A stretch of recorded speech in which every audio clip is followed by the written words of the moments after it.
नमस्कार दोस्तों, आप सभी का एक बार फिर से स्वागत है हमारे चैनल विभा शर्मा 15 में।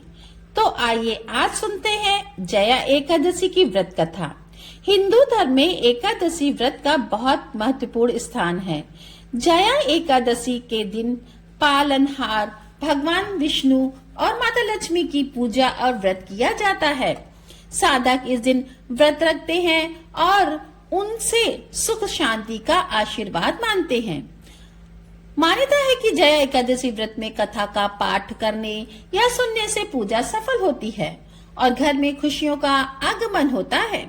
जया एकादशी के विषय में जो कथा प्रचलित है उसके अनुसार धर्मराज युधिष्ठिर ने भगवान श्री कृष्ण से निवेदन किया कि माघ शुक्ल की एकादशी में किनकी पूजा की जाती है और इस एकादशी का क्या महत्व है।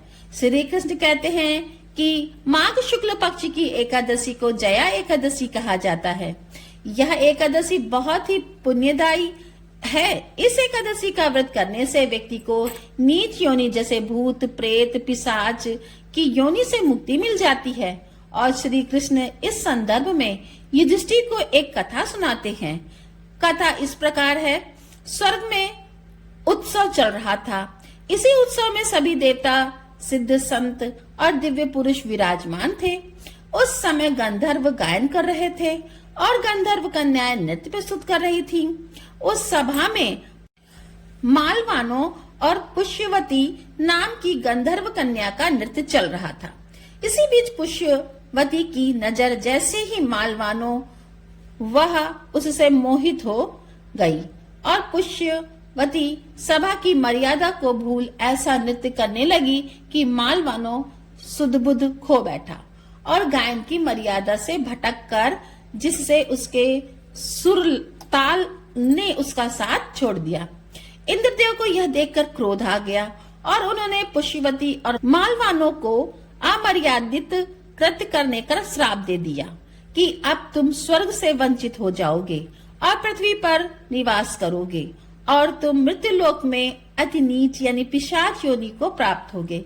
इस श्राप से तत्काल ही वह दोनों पिशाच बन गए और हिमालय पर्वत पर एक वृक्ष के नीचे दोनों का निवास बन गया। यहाँ पिशाच योनि पर इन्होंने बहुत ही ज्यादा कष्ट भोगी। एक बार माघ शुक्ल पक्ष की एकादशी के दिन दोनों बहुत दुखी थे। उस दिन वह केवल फलाहार में रहे। रात्रि के समय दोनों को बहुत ठंड लग रही थी, अतः दोनों रात भर बैठकर जागते रहे।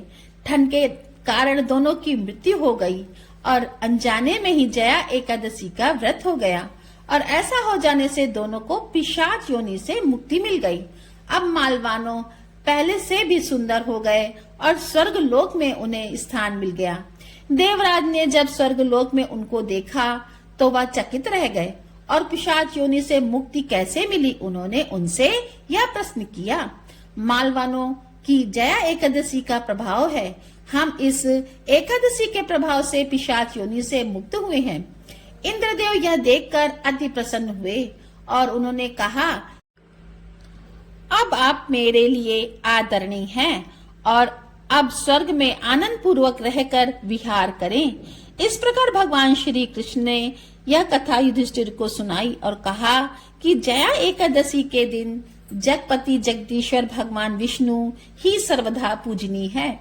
जो श्रद्धालु भक्त इस एकादशी का व्रत रखते हैं उन्हें दशमी तिथि को एक समय आहार करना चाहिए और इस बात का ध्यान रखना चाहिए कि जो आहार सात्विक हो एकादशी के दिन श्री भगवान विष्णु का ध्यान करके संकल्प करें और फिर धूप दीप चंदन फल तिल और पंचामृत से भगवान विष्णु का पूजन करें। पूरे दिन इस व्रत को रखें और संभव हो तो रात्रि में जागरण कर सकते हैं। अगर रात्रि में व्रत संभव ना हो तो फलाहार करें। द्वादशी के दिन ब्राह्मणों को भोजन करवाकर उन्हें जनेऊ सुपारी देकर विदा करें और भोजन करें। इस प्रकार नियम और निष्ठा से व्रत रखने वाले व्यक्ति को पिशाच योनि से मुक्ति मिलती है। यह थी जया एकादशी की व्रत कथा। आपको यह कथा कैसी लगी कमेंट में जरूर बताएं। साथ ही मेरे चैनल को सब्सक्राइब करना ना भूलें। राधे राधे।